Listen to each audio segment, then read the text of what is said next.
حدثنا عبيد الله بن موسى قال أخبرنا حنظلة بن أبي سفيان عن عكرمة بن خالد عن ابن عمر رضي الله عنهما قال قال رسول الله صلى الله عليه وسلم: بني الإسلام على 5: شهادة أن لا إله إلا الله وأن محمدا رسول الله، وإقام الصلاة، وإيتاء الزكاة، والحج، وصوم رمضان.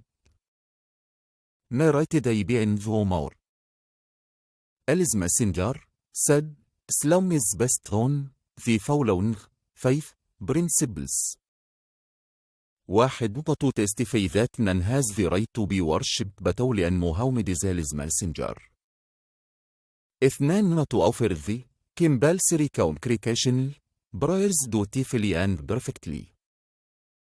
3. Not to pay zakat أي غير لكتوري charity.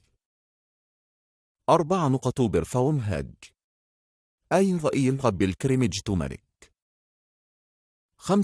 To observe fast during the month of Ramadan.